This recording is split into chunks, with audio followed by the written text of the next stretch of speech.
que está comum colocado. Não sei se aí já deu.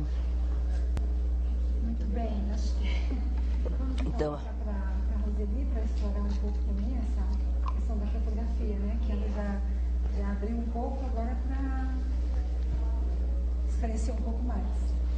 Professora Lívia, é um prazer tê-la conosco, revê-la trabalhando. Eu gostaria de falar para o pessoal que não conhece, eu fui sua aluna de Geografia na Unesp de Rio Claro e realmente acompanhei bastante o seu trabalho dentro da ciência geográfica.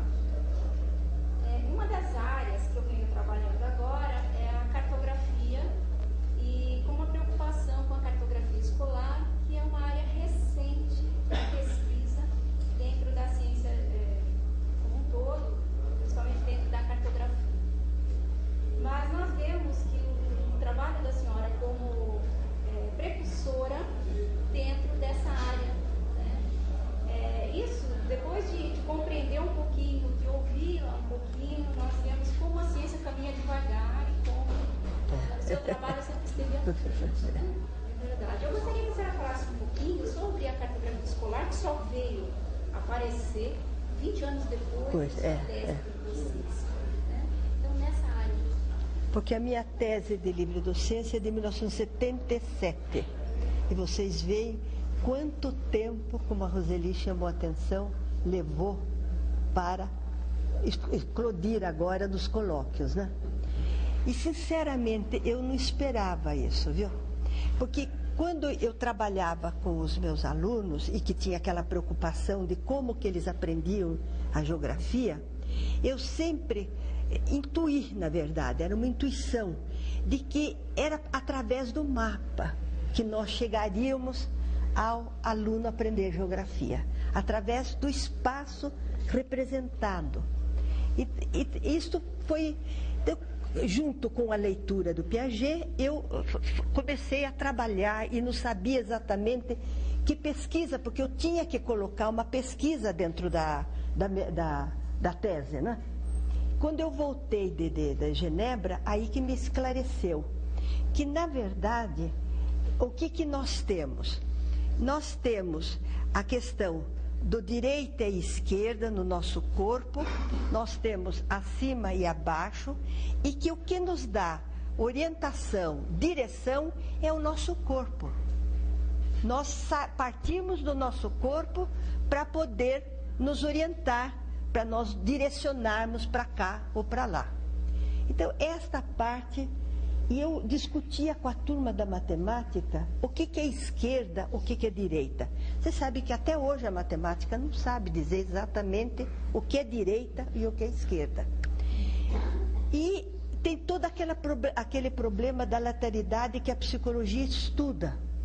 Então, eu tomei aqueles trabalhos do Piaget, do espaço, em que ele coloca a criança para fazer a passagem do corpo dele, para ele poder fazer para o mapa. E aí que eu coloquei. Então, à direita, porque é convencional, né, Roseli? É convencional que a direita é o leste e o oeste é a esquerda. Na minha frente é o norte e nas minhas costas é o sul. Então, eu digo, é aí que eu vou pegar a passagem.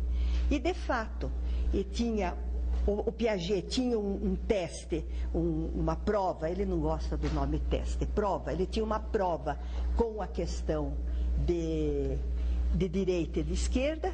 Eu criei com base naquilo ou para cima e para baixo e passei ou para a direita e para o mapa.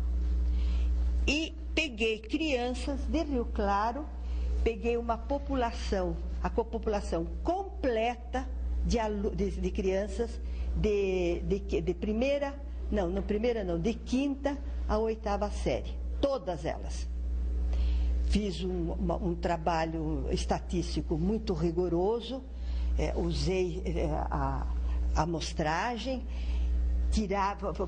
preparei as provas, preparei os aplicadores, foram alunos já da pedagogia, pessoas que entendiam, porque o problema de coleta de dados em educação é que tem relativamente curto.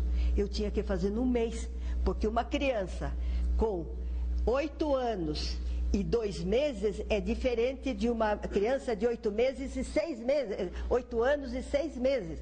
4 meses faz uma diferença. Vocês que têm filhos, que têm irmãos, sabem que a diferença é tremenda. Então eu tinha que coletar os dados e no espaço fechado. E eu fechei no mês. Porque também, senão, eu já no mês seguinte, ele já não teria mais 10 meses e 2 meses, ele já teria 10 meses e 3 meses, 10 anos e 3 meses. Então, eu fechei e apliquei, e também chamo a atenção de vocês que para fazer uma pesquisa correta, válida, eu fiz uma piloto antes. Eu tirei uma das escolas, apliquei nela para eu poder saber o que eu teria que fazer com o grupo todo. Então, eram 11 escolas que tinha naquela época. Eu, como você diz, eu sujei uma, trabalhei com uma e depois trabalhei com todas as 10. Fiz o rol, o ranking de todos eles, misturando de todas as 10 escolas, todas as crianças com 8 anos e 1 mês, 8 anos e 2 meses, 8 anos e 3, tá? Todos eles das 10 escolas. E aí que eu tirei a minha amostragem. Porque senão não seria furada a minha. Então quem me deu toda a base foi estatística, né? Que eu chorava para aprender, mas me ajudou bastante. E apliquei. Eu mesma fiz as provas e depois o trabalho não foi tanto da parte estatística, porque aplicamos umas técnicas, uns testes lá estatísticos, mas o importante era mais o resultado que nós conseguimos. E aí me surgiu com os meus resultados de que o que eu precisaria, mas não dava mais tempo de eu fazer, era que as crianças, os alunos que estavam ingressando na geografia, eles precisavam ter uma introdução à cartografia. E aí que eu chamei de alfabetização. Eu parti do pressuposto, se nós temos uma matemática, uma iniciação matemática, nós chegamos a falar mesmo alfabetização matemática. Se nós temos uma alfabetização da língua, ninguém dá Guimarães Rosa para uma criança de 6 anos, nem de 10, nem de 15 anos a gente dá Guimarães Rosa para ler.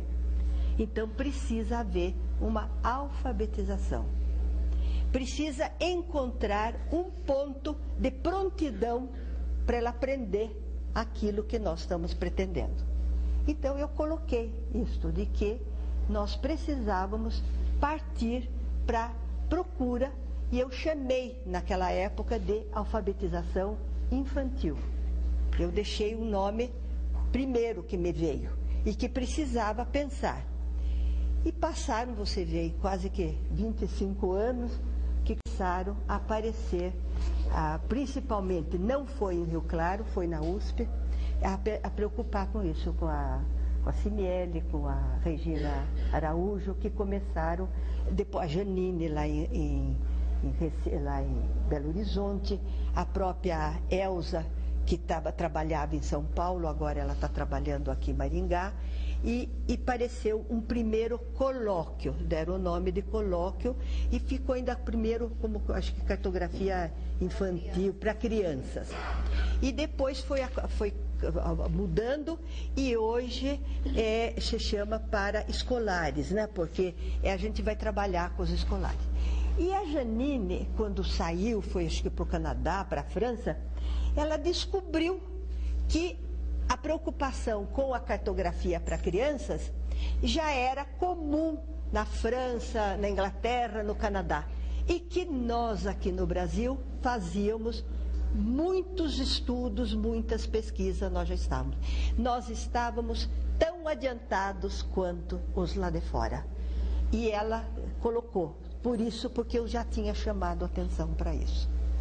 E agora, quando foi ano passado que nós tivemos a reunião em Diamantina, e que vieram o grupo estrangeiro, que é o grupo da cartografia, também todos eles ficaram encantados, a canadense, mesmo a grega, como que eu falei, foi uma intuição minha, na verdade, não foi uma flexão, não foi um raciocínio que eu cheguei àquilo, foi uma intuição como professora de geografia que eu senti que precisava começar por